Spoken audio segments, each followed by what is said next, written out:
All right. Well, welcome back, everybody. We are doing another episode today on A Plateful of Insights. And I am Andrea Shackel. I am one of the clinical lead and dietitians with Revive Wellness. If this is your first time tuning in, welcome. If not, thanks for listening.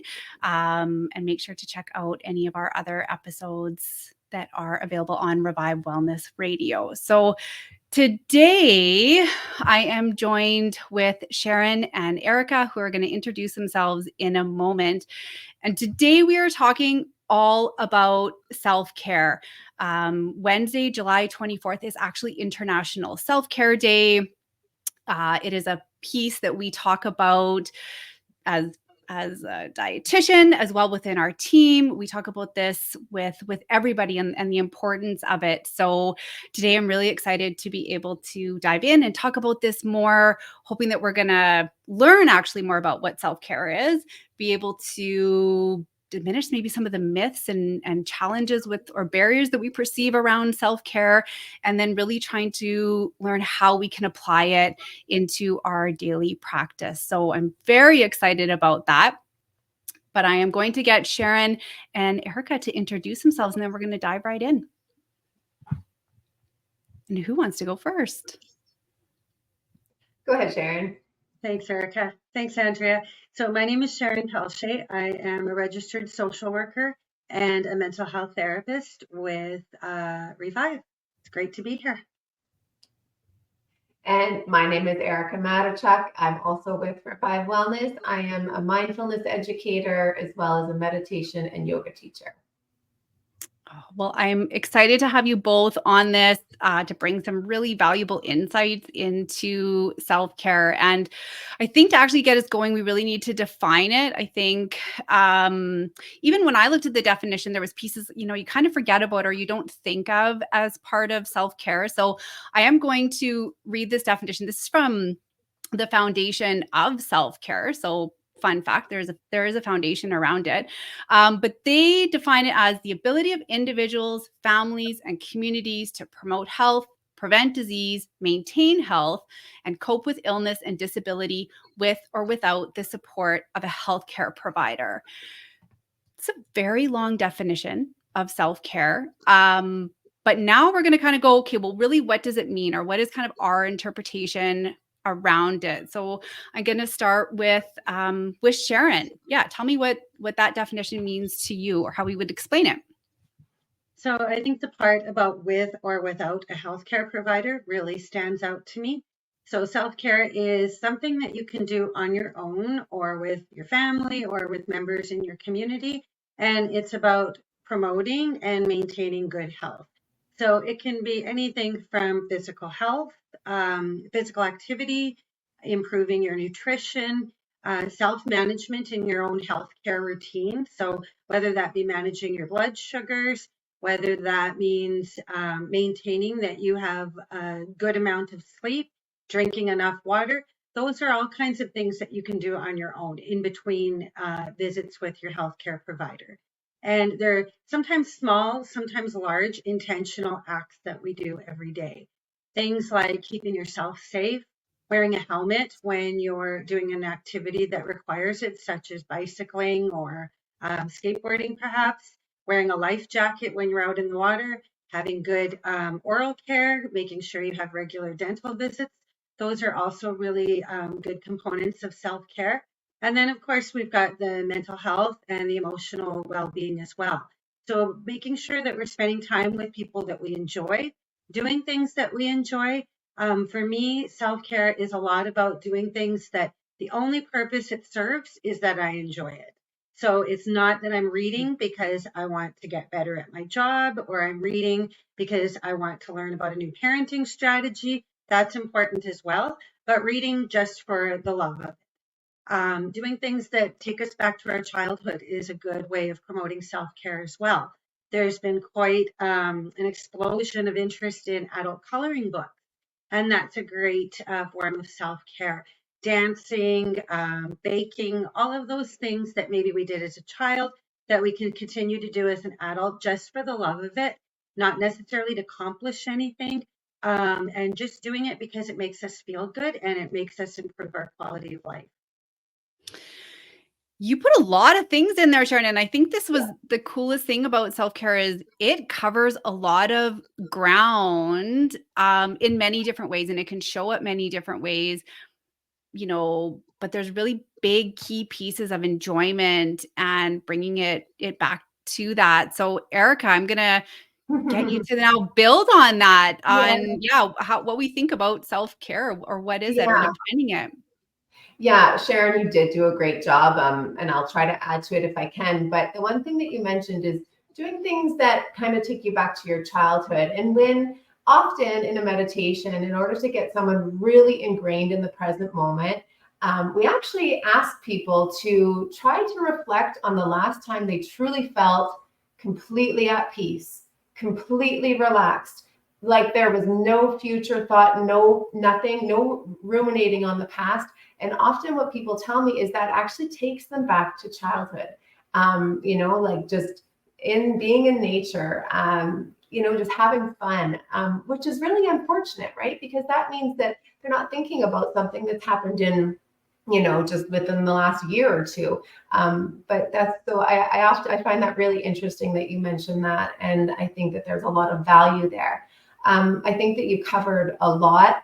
I would just maybe add that self-care is just about knowing what you need yourself to be well. And so if you're managing a chronic disease, what parts of that management do you need to do to be well? Because when you are in tune with how your body and your mind feels, and even like how you are spiritually, you can be an asset to other people around you, right? You can't really take care of anyone else until you are taking care of yourself.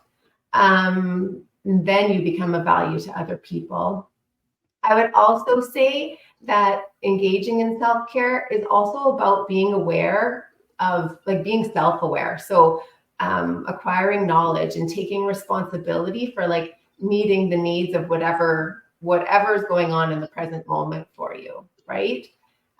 Because the benefits of self-care, like when you look at the evidence and the research around it, it basically includes like the improvement of your overall well-being. It lowers your risk of disease and death, and it also lowers healthcare costs. So I think self-care is just anything that you do for yourself that feels nourishing, right? So, I mean, Sharon, you touched on that, but I mean, a lot of times I'm kind of a little more introverted. And so self-care doesn't need to be making sure that you're going out and like staying in touch with people. Sometimes I actually find that that's more like inflicting pain for me, because I know that I need solitude, right? So it's anything that you do for yourself that feels nourishing. Yeah. I think, Erica, you then added, a lot of different points to that. And one of the things I think too, and maybe we can move into this part, is that self-care, and both of you touched on this, that there's like different pillars of where it can show up, right? If we're nourishing our mind or our body, different ways. So maybe what would be helpful is to, even touch on some of these sections of self-care so we can even kind of break them down a little further. And I think it's important because it's going to look different for everybody, and it's got to match, what's important to you, what you find value in, what you enjoy doing. And there's lots of different places that it can show up. So I want to spend some time on moving to that. Yeah. Where do we find these pillars of self-care then? Who wants to take that one? Start with that one. I can take that one. I think we find it in all areas of our lives. So physical activity, of course, is a big one that we are aware of. Being out in nature, like Erica said, moving our bodies, that can really be something that we do to improve our physical health and our emotional health as well. Having said that, also recognizing when do I need to take a break. So if I'm out on a walk and I see a bench and my body is telling me I need to rest for a few minutes or I need to reflect on the environment I'm in, then I can take a break for no simple reason other than I choose to take a break. Nutrition is also a great form of self-care. So not necessarily, it's not about what we eat, but it's about making sure that we're eating with self-care in mind, that we're nourishing our bodies as well as our minds, enjoying the process, enjoying the food, perhaps making a meal with somebody that we enjoy spending time with, and really kind of becoming aware of all of our senses in terms of the pleasure of enjoying that meal.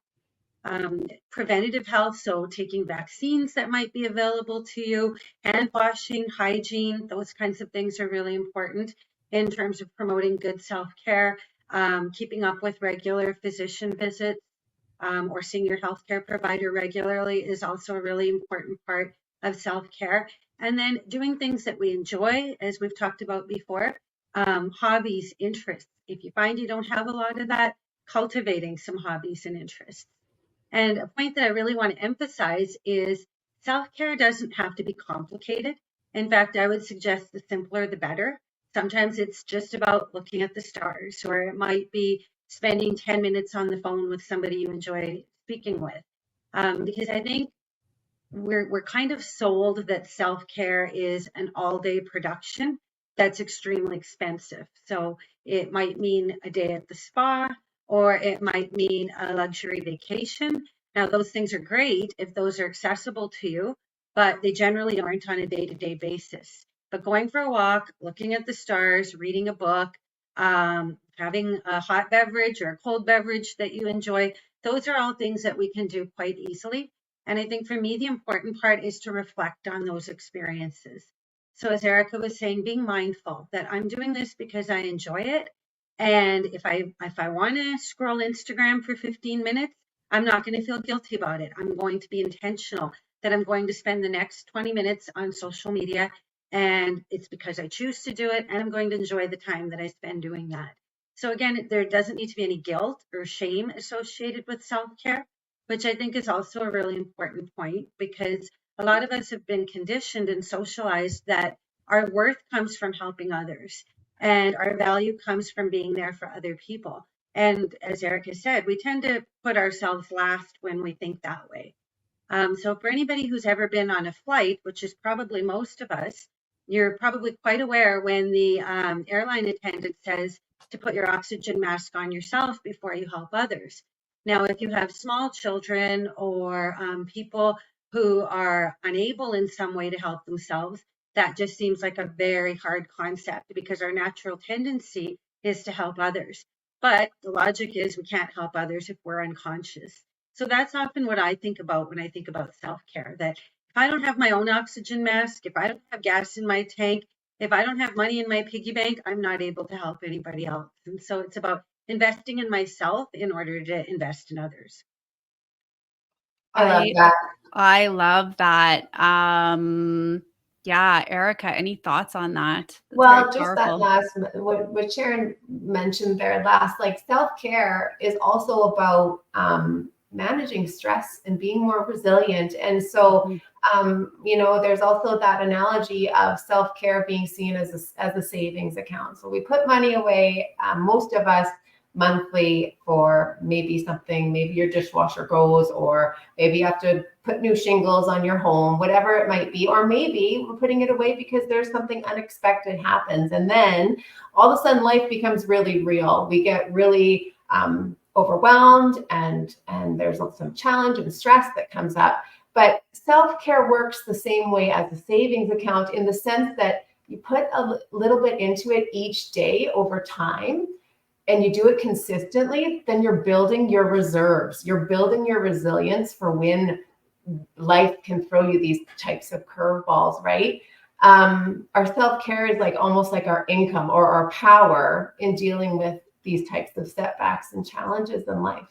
And the other thing I'll say about that is, typically, like research will tell us, and we know this based on our experience in life, when we have a challenge that is unexpected, or you're all of a sudden like given a diagnosis, or someone you love is given a diagnosis, guess what happens? We get overwhelmed, and that's when our self-care practices can fall apart. Yeah. But this is also when we need them the most. So if we're doing them consistently every day, they're part of a routine and they're part of a habit. So those neural connections in our brain are there. So we're not necessarily as tempted to just throw them all out the window, right? That's why it's so important to just have that savings account.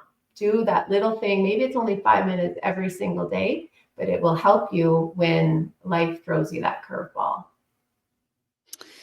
Erica, I think you put a lot of good pieces in there because, when I'm working with clients, 100% to your point, an event comes up, something maybe out of their control comes up, and the first things that actually tend to go, right? All of a sudden our eating can't keep up with it. Our goals that we were working towards, activity gets pushed aside, sleep kind of sometimes that gets impacted, followed by stress. So it's one of the things that, to your point, like, we need to build up, but it's one of the first things that goes. And we do see this when we work with a lot of clients, of how easy it is to just all of a sudden drop that and not hold it to a different standard as some of our other pieces. But one of the pieces, I'm going to put this back on both of you, is because even with working with clients, one of the things we hear is, what, I don't have time, the guilt associated with it. How do I fit it in?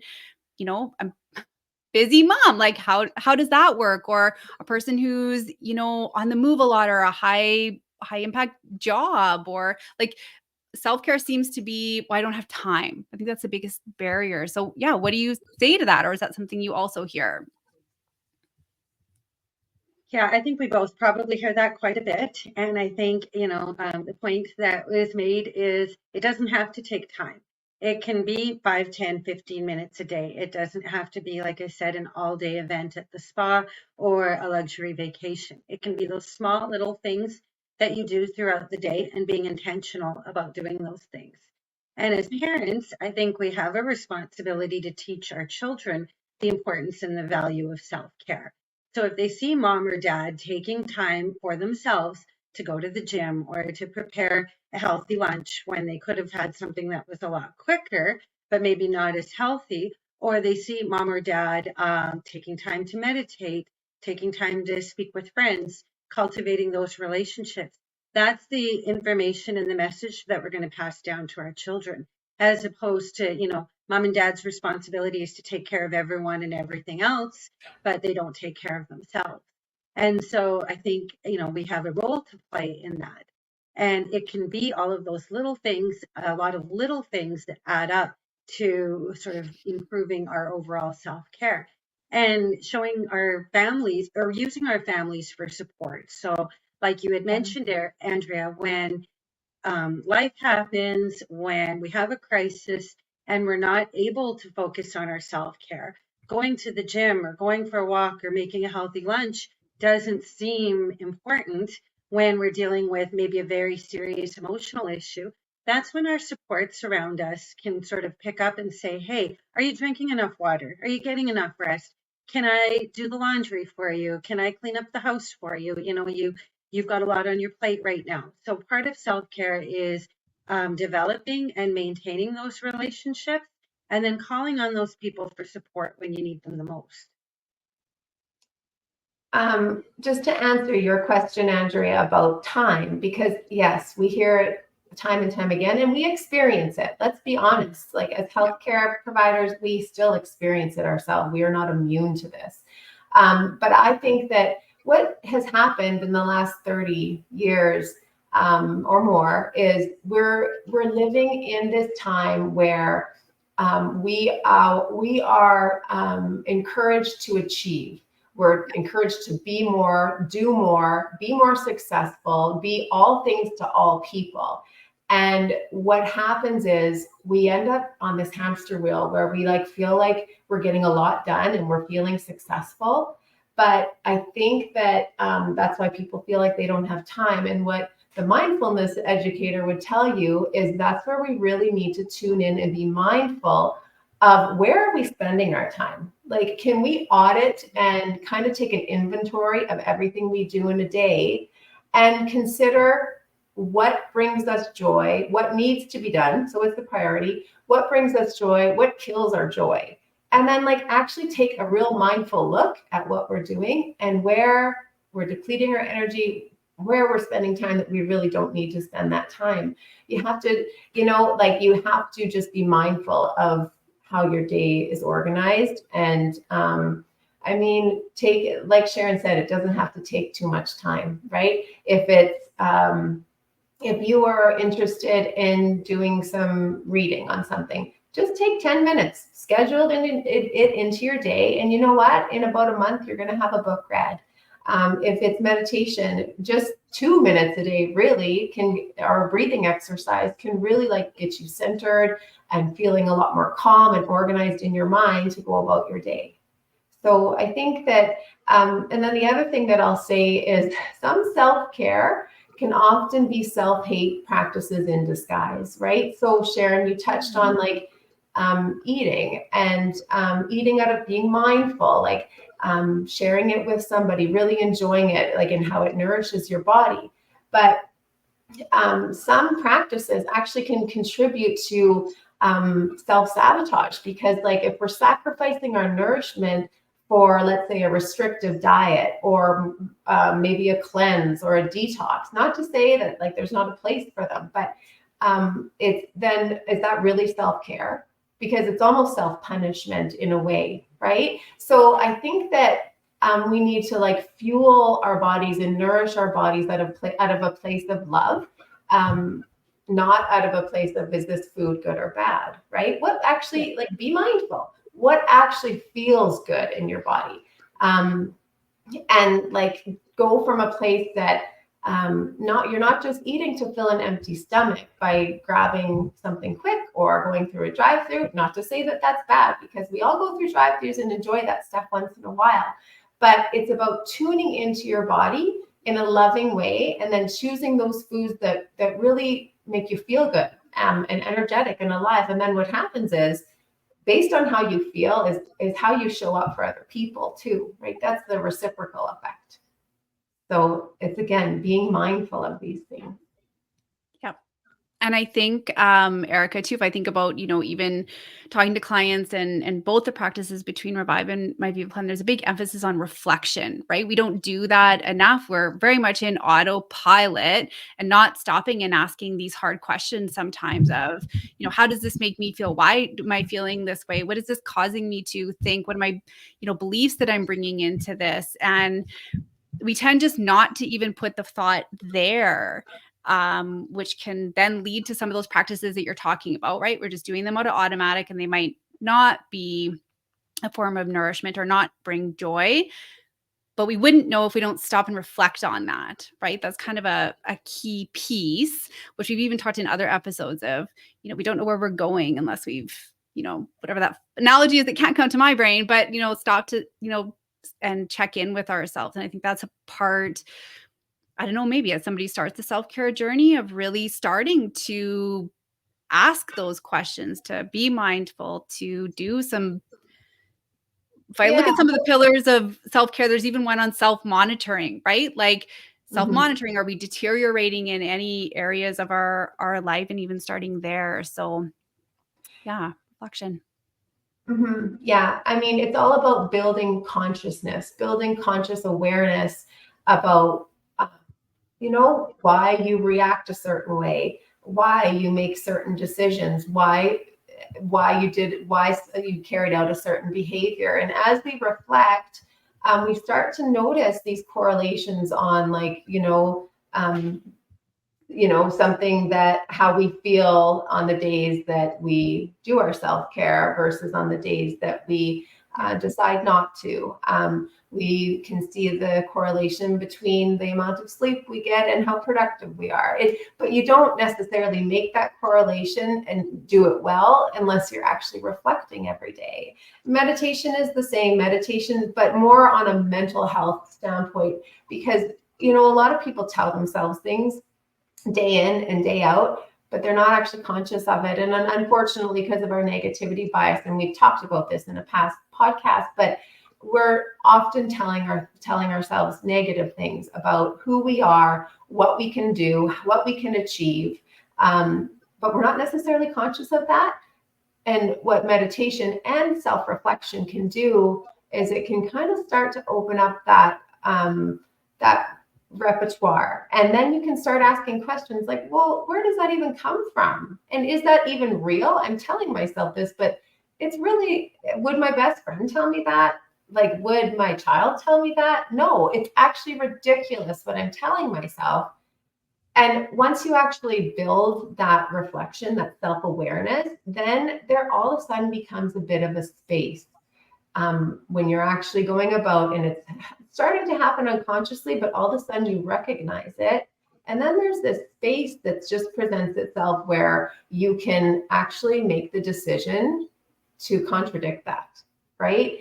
And so without getting too involved in like down this path, it's just, there is this space between a situation that happens and how we respond to it. Often we'll just react, right? But we won't allow that space to take place. There'll just be a situation, a challenge, and we react.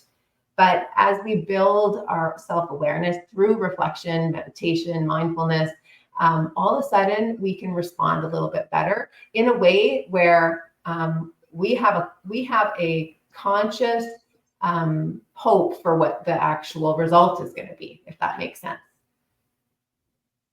Yeah. And I think I couldn't remember who, one of you said it, like there's power in that then. Like once you've hit that, that's a power to be able to, or an empowerment around once you figure out that and allow space for it to. Any thoughts to add on to that, Sharon? Any other pieces around that part?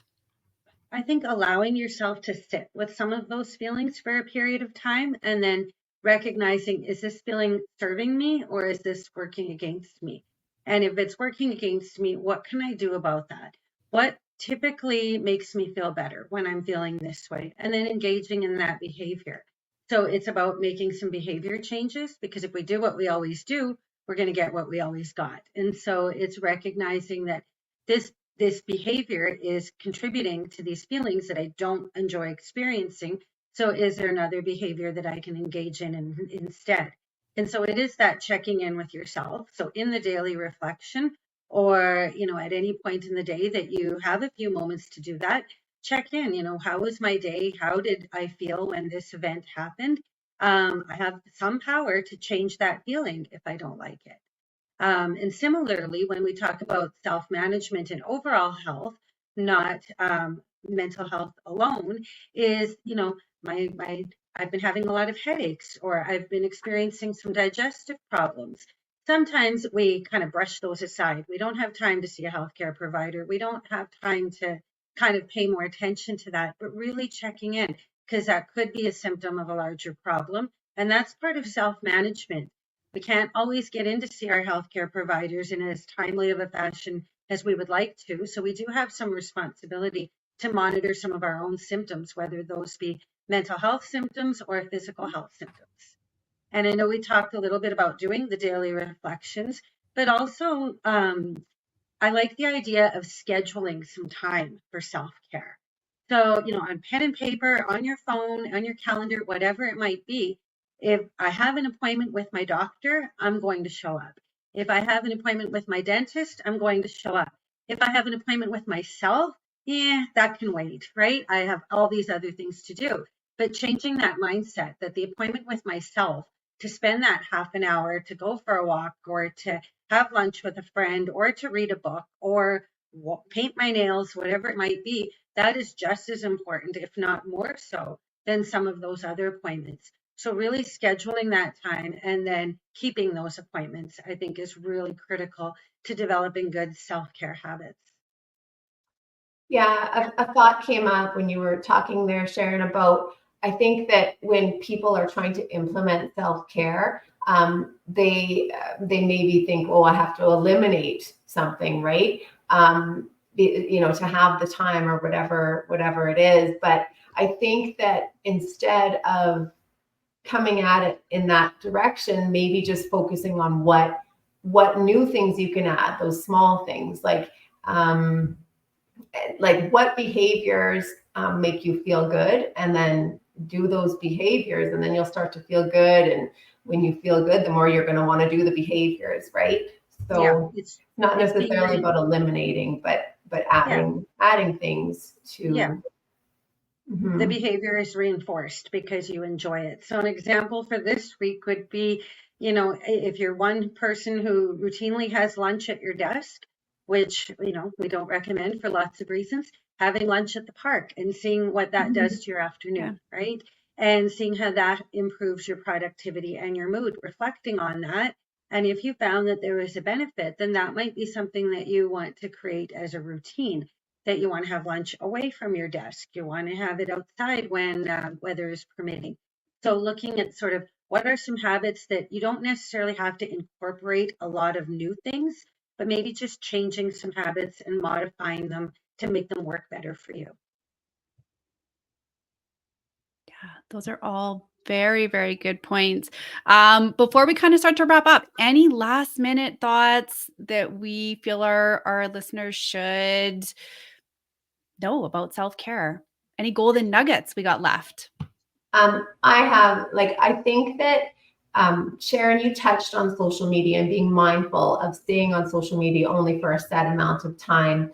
I think that when we're talking about self-care, we have to talk about the topic of comparison, because let's be honest, it is human nature to compare ourselves to others. But what we don't necessarily realize at first is that it's actually more healthy to just stay on your own path, right? Be true to who you are. So comparison gets magnified when we're using social media, right? So that's why we need to set these boundaries. And that's why we need to also teach our children to set those boundaries, because, we grew up in a time where it wasn't as prevalent. And so I feel like maybe we're a little better able to manage. But I mean, these children that grow up where social media has become the new telephone and TV, it becomes a lot more difficult. But when we're on social media, what are we looking at? We're looking at someone else's curated external image, and we're comparing it to what? How we feel inside.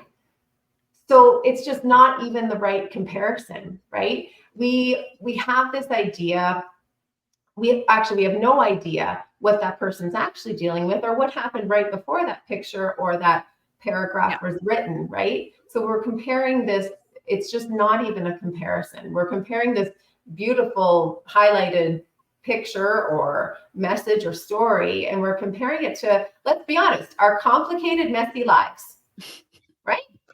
Right? I mean, we can Yep. also be, lots of us, there's times when we are feeling on top of the world and our self-care is all in place and we are being successful, we are achieving our goals. But there's also times when we fall off the wagon, and that is part of life, right? So just being mindful of comparison.